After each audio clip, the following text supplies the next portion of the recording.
आपके नज़र में कांग्रेस पार्टी खराब है, टीएमसी खराब है, आम आदमी पार्टी खराब है, डीएमके खराब है, राष्ट्रीय जनता दल खराब है, समाजवादी पार्टी खराब है, तो अच्छा कौन है? अच्छा कौन है ये बताइए ना। भारतीय जनता पार्टी है? हैं?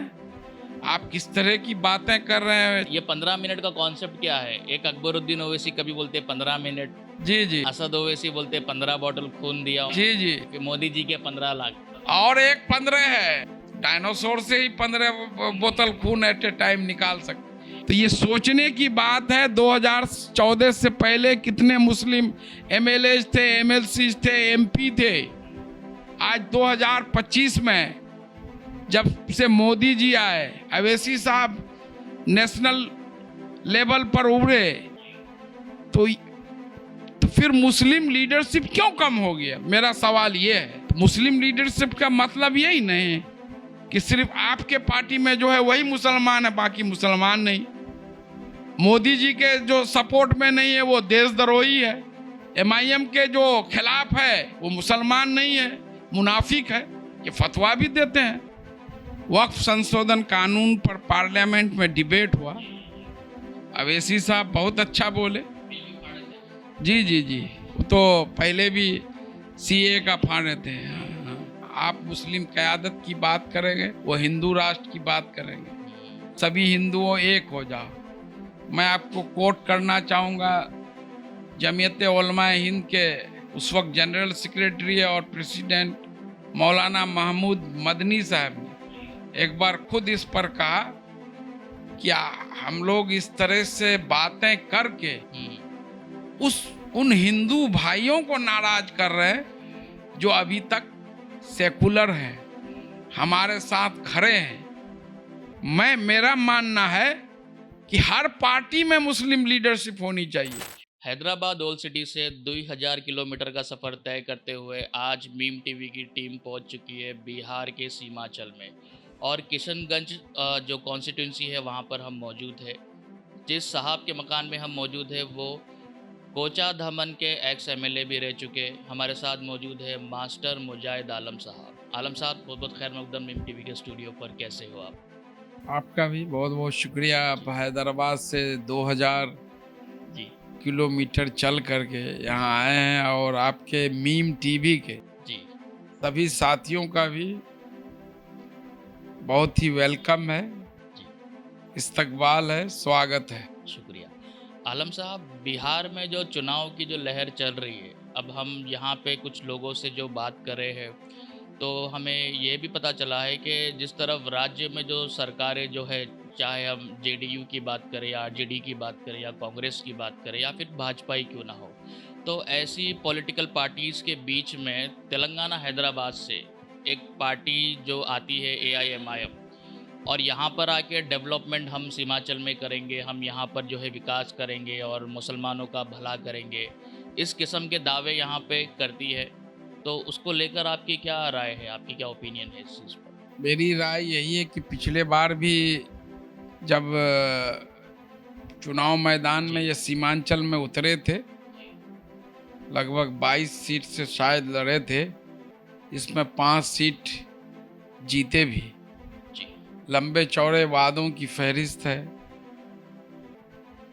इन्होंने वादा किया था कि मैं कोचा धामन में रेलवे स्टेशन बनाऊंगा। जी, अच्छा जी, असेंबली इंतखाब के चुनाव प्रचार में आए थे बैरिस्टर साहब।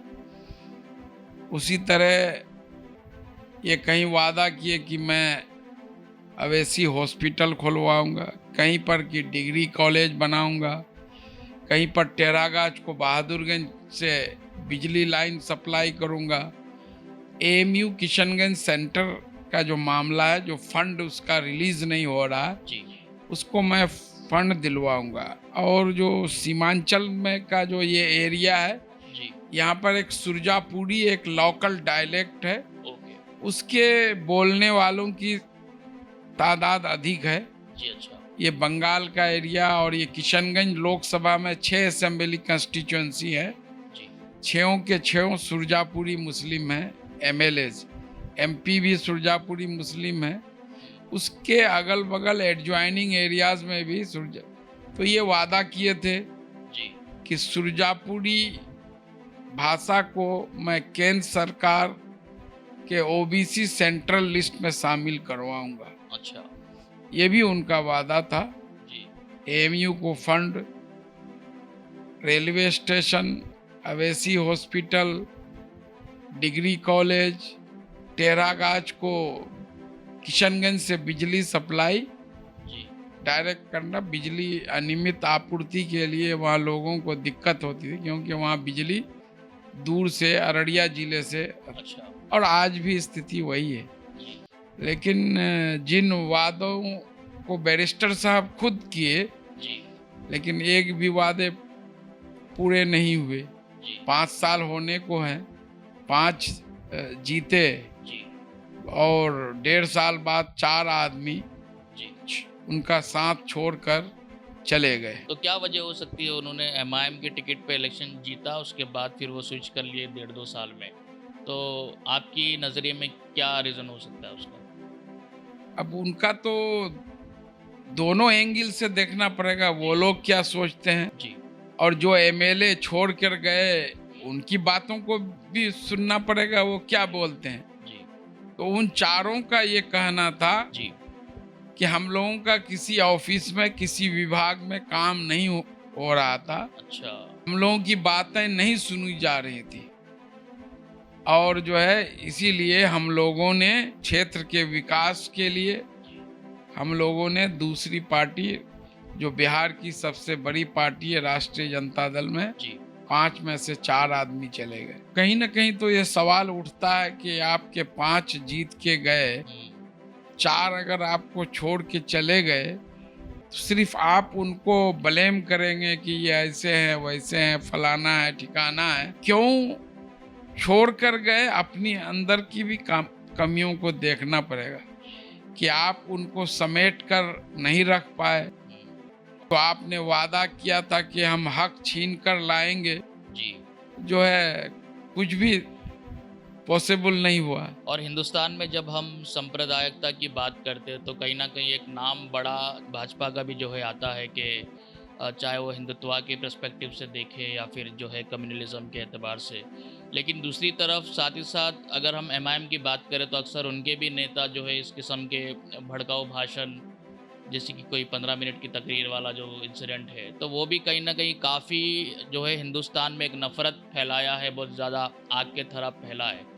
तो इसको किस तरीके से देखते हैं? क्योंकि देखिए वो बात करते हैं मुसलमानों की तरक्की के लिए, वो बात करते हैं मुसलमान का विकास होना चाहिए, उनका पिछड़ापन दूर होना चाहिए, लेकिन दूसरी तरफ इस तरीके के स्टेटमेंट से तकलीफ और मुसीबत मुसलमानों पे ही होती है, उनके इस तरीके के भाषण। निश्चित रूप से भाजपा की ये कोशिश रही है। आप यूपी भी गए होंगे, जब हैदराबाद से 2000 किलोमीटर चलकर किशनगंज आए हैं तो वहाँ देखे होंगे कि वहाँ के चुनाव में योगी जी बात करते थे 80-20, मतलब 80-20। जी तो दूसरे तरफ से भी अगर ये बात होने लगे कि हम 20% हैं जी तो हमारा क़यादत होना चाहिए, तो इस देश में यहाँ पर जो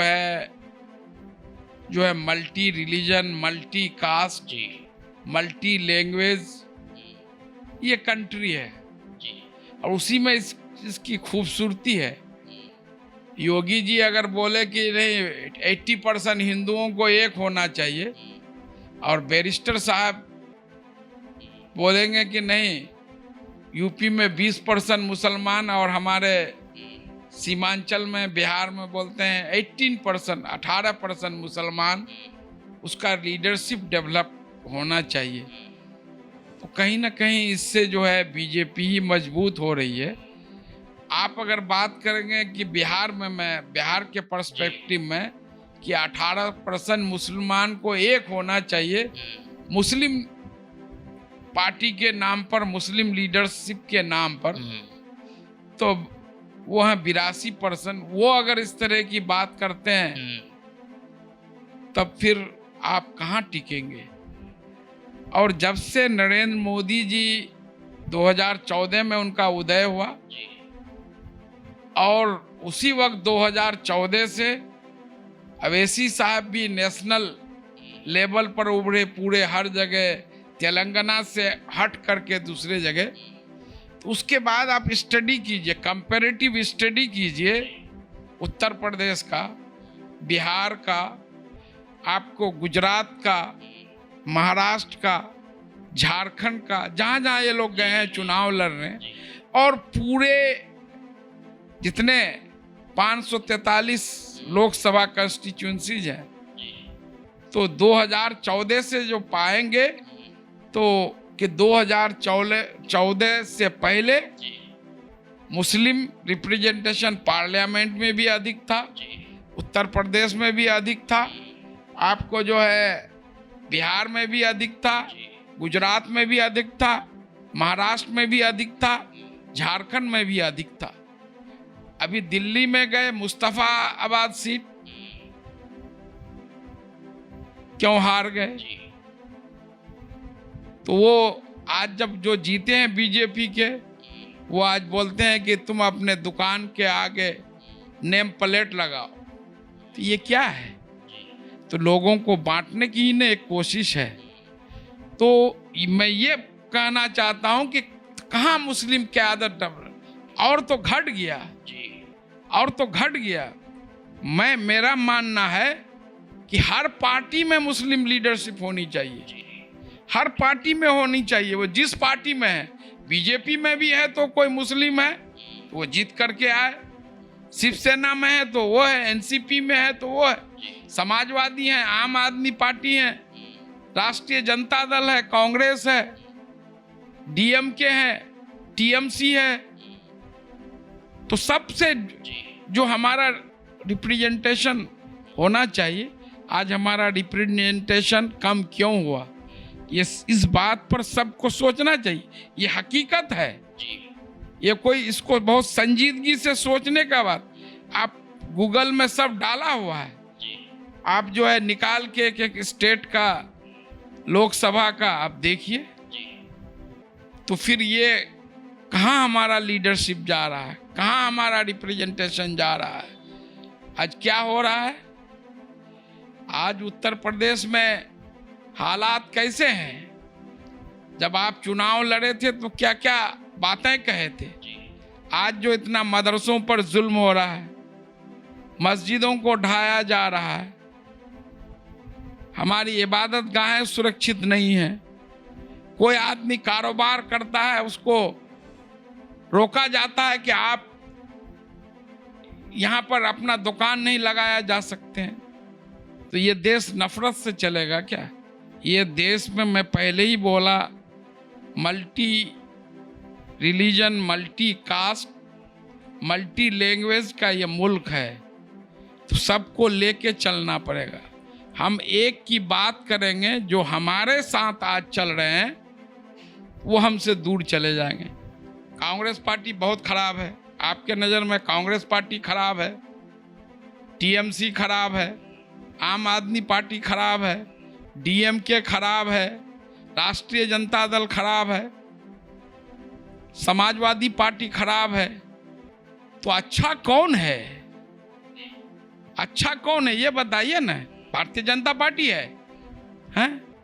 आप किस तरह की बातें कर रहे हैं। छोटे अवैसी साहब, उनका भाषण सुने हैं ना, कि पूरे देश में हम कांग्रेस का ताक़ुब करेंगे, पीछा करेंगे और नरेंद्र मोदी के साथ मिलकर के कांग्रेस का जनाजा उठाएंगे। छोटे अवैसी का ही ना तकरीर है, कितना जोश में बोलते हैं। तेलंगाना में तो कांग्रेस की सरकार बन गई है और वहाँ पे तो दोस्ती निभा रहे अकबर ओवैसी साहब कांग्रेस के साथ, बहुत तारीफ करते हैं जी। और यही रहता है, जब जो जानते हैं कि 2014 तक कांग्रेस बहुत अच्छा था, उनके सहयोग से माजिद हुसैन साहब हैदराबाद के मेयर बने थे, तो सब चुनाव लड़े। जब कांग्रेस सत्ता से गई तो कांग्रेस बहुत खराब। कभी ये चंद्रशेखर राव के साथ गए, ये उनका पार्टी का बीआरएस के साथ, कभी एनटी रामाराव के साथ, तो जो सत्ता में आए उनके साथ। तो 2014 से पहले कांग्रेस बहुत अच्छी थी। अरे भाई, आप कोई बात बोलते हैं, अपने राज्य में आप 7 से 8 नहीं कर पा रहे हैं, जहां आपका जन्म हुआ, 60 साल 50 साल से ऊपर का आपका इतिहास है पार्टी का, तो वहां भी तो मुसलमानों की अच्छी खासी आबादी है। आप पूरे देश में चले हैं, क़यादत खड़ा, लेकिन क़यादत खड़ा हो जाता तो मुझे बहुत खुशी होती। चलिए, एक आदमी जो है मुस्लिम लीडरशिप को बढ़ावा दे रहा है, तो ये सोचने की बात है 2014 से पहले कितने मुस्लिम एमएलए थे, एमएलसी थे, एमपी थे। आज 2025 में जब से मोदी जी आए, अवैसी साहब नेशनल लेवल पर उभरे, तो फिर मुस्लिम लीडरशिप क्यों कम हो गया? मेरा सवाल ये है। तो मुस्लिम लीडरशिप का मतलब यही नहीं कि सिर्फ आपके पार्टी में जो है वही मुसलमान है, बाकी मुसलमान नहीं। मोदी जी के जो सपोर्ट में नहीं है वो देशद्रोही है। एमआईएम के जो खिलाफ है वो मुसलमान नहीं है, मुनाफिक है। ये फतवा भी देते हैं। तो इस तरह से राजनीति, सियासत नहीं चलेगी हिंदुस्तान में। कम से कम यहाँ सबको लेकर चलेगा। अभी जब मैं एज फॉर एग्जाम्पल बात करता हूं, अभी जो वक्फ संशोधन कानून पर पार्लियामेंट में डिबेट हुआ, अवैसी साहब बहुत अच्छा बोले। जी जी जी, वो तो पहले भी सीए का फाड़े थे। टीएमसी की महुआ मोइत्रा क्या कम बोली, इमरान प्रतापगढ़ी साहब के कम बोले, राजद के मनोज झा क्या कम बोले, आपको संजय सिंह आम आदमी पार्टी के कम बोले, निर्दलीय राज्यसभा सांसद कपिल सिब्बल साहब क्या कम बोले। जितना डाटा उन्होंने हिंदू मंदिरों का साउथ में जो रखा कि इतनी इतनी जमीन जो है, एक एक मंदिर के पास है, कितना लाख एकड़ जमीन, सिर्फ 10 लाख एकड़ 4 मंदिरों के ट्रस्ट के पास है। सब लोग अच्छा बोले। जब वोट हुआ तो 232 वोट, मुस्लिम एमपी कितना 24, तो 208 जो हमारे गैर मुस्लिम भाई थे, चाहे हिंदू हो, सिख हो, ईसाई हो, वो तो आपके साथ खड़े थे ना। वक्फ का मामला, उनसे तो कोई मामला नहीं था। तो इन बातों पर सबको गौर और फिक्र करने की जरूरत है। आज मुल्क जिस मुहाने पर खड़ा है, तो संजीदगी से मुसलमानों को खास करके सबसे ज्यादा नुकसान और परेशानी वही झेल रहे हैं। तो उनको सोचना चाहिए ये दुख कैसे दूर होगा, ये परेशानी कैसे दूर होगा। ठीक है, अवैसी साहब बहुत अच्छा बोलते हैं, मैं उसकी तारीफ करता हूं, लेकिन और लोग जो बोलते हैं कि वो नहीं बोल, आप उसको कोई क्रेडिट नहीं दीजिएगा, तब आप अलग थलग पड़ जाइएगा। तो एक आदमी आप क्या कीजिएगा? पार्लियामेंट नंबर गेम से चलता है, कानून नंबर से बनता है। आज अगर 20 गो एमपी और होते तो ये कानून पास नहीं होता। तो हमको नंबर गेम जुटाना है ना, अपने कम्युनिटी को बिल्कुल सबसे अलग थलग नहीं कर देना है। तो मेरा सोच उनसे इसी मामले पर डिफर। ठीक है, आपके भी उम्मीदवार हो, आप भी जीतिए, अपना एजेंडा लाइए, अपना जो है मैनिफेस्टो लाइए, घोषणा पत्र दीजिए कि हम ये काम करेंगे, मेरी सरकार बनेगी तो, या हम ये काम करेंगे। उनका कुछ मैनिफेस्टो था सर 2020 में या बाई इलेक्शन में, जो भी वो इंतखाबात लड़े थे यहाँ पर? कुछ नहीं, सीमांचल का विकास करेंगे और जो बस सीमांचल के हक की लड़ाई लड़ेंगे। रेलवे स्टेशन, अवैसी हॉस्पिटल, बिजली, एएमयू को फंड, कुछ एक चीज तो हुई होगी? कुछ भी नहीं हुई, कुछ भी हुई। एक बार जो असेंबली में जो तकरीर करके गए, एक बार किसी मामले को उठाए तक नहीं, बात तक नहीं किए। आज अगर जैसे डिग्री कॉलेज बन रहा है, तो पहले स्टेट गवर्नमेंट का ये नियम था कि हर अनुमंडल में एक डिग्री कॉलेज है। अब उन्होंने, सरकार ने ये फैसला किया कि हम हर ब्लॉक में डिग्री कॉलेज बनाएंगे। तो कोचाधामन में भी जमीन चिन्हित हुआ है, आपको टेरागाज में भी हुआ है, बहादुरगंज में भी हुआ है, दिघल बैंक में भी हुआ है, आपको जाके पोटिया में भी हुआ है। तो हर ब्लॉक में जहाँ डिग्री कॉलेज नहीं है, चिन्हित हुआ है। ये तो स्टेट गवर्नमेंट का डिसीजन। सही है। एक और सवाल आपसे ये है, वफ़ के ताल्लुक से जो बात हुई है और नेशनल मीडिया पे भी असदुद्दीन ओवैसी को जो है डिबेट करते हुए देखा गया है कि वफ़ बिल के अगेंस्ट में, ठीक है, लेकिन जब हम तेलंगाना का रिकॉर्ड देखते हैं तो सबसे ज़्यादा औकाफ़ी जायदादें, सबसे ज़्यादा वफ़ की प्रॉपर्टीज़ तेलंगाना में लूटी गई है। खुद हैदराबाद सांसद जो उनकी लोकसभा क्षेत्र है, वहाँ पे भी काफ़ी वफ़ की जायदादें लुट गई, लेकिन कोई इस पे इतना मीडिया में तो मतलब नेशनल मीडिया पे तो कोई सवाल हुआ नहीं है इसके ऊपर। तो आपकी क्या ओपिनियन है मतलब इस चीज़ को लेकर? मैं तो जानता हूँ, रविश कुमार का स्टोरी भी देखा था जी जी कि आपका जो शमशाबाद एयरपोर्ट है, जी जी जी जी 500 एकड़ से अधिक जमीन वक्फ की है। जी जी जी जी किसी ने आवाज उठाया क्या?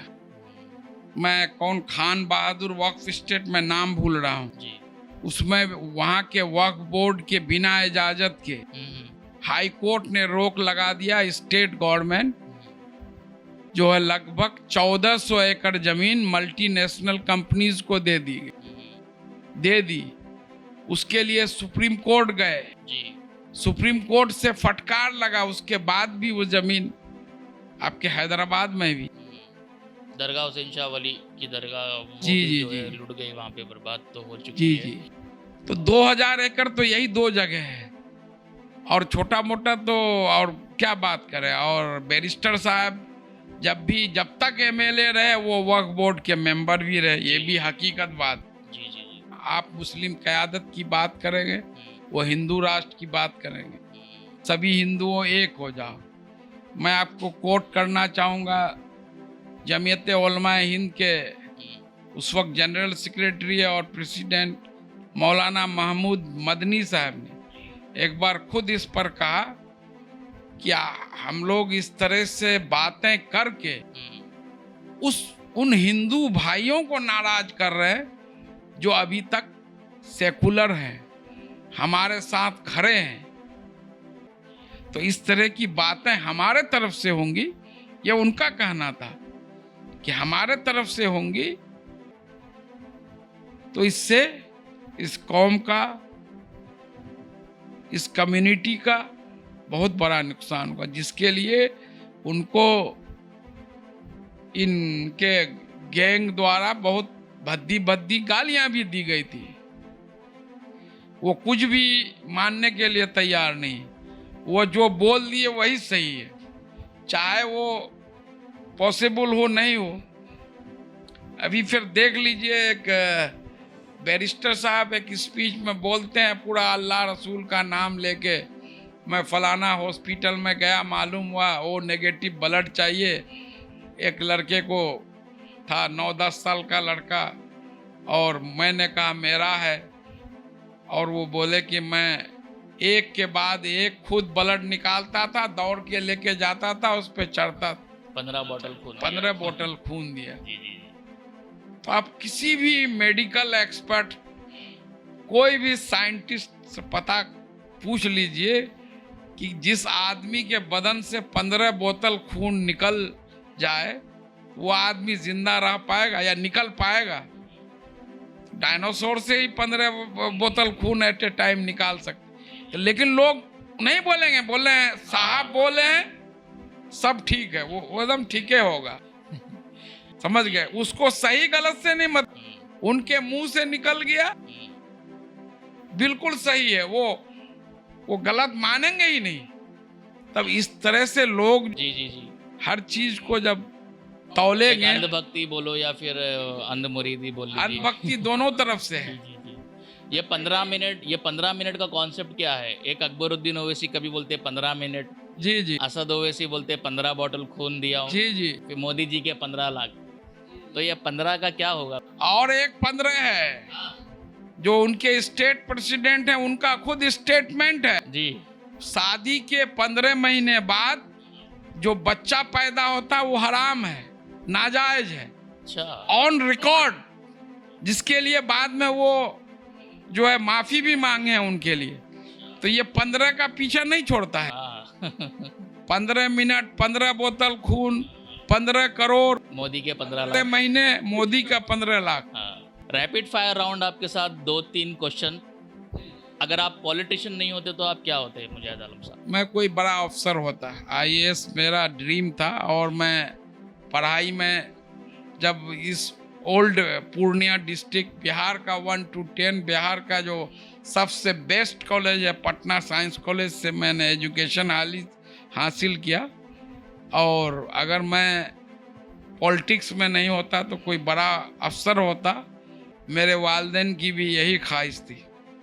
सेक्युलरिज्म का मतलब आपके हिसाब से कैसे डिफाइन करेंगे आप? सेकुलरिज्म का जी, मतलब जी। यही है कि सब धर्म को उसके हिसाब से सबको मिलजुल के चलना है, एक दूसरे के धर्मों का सम्मान करना है, इज्जत करना है।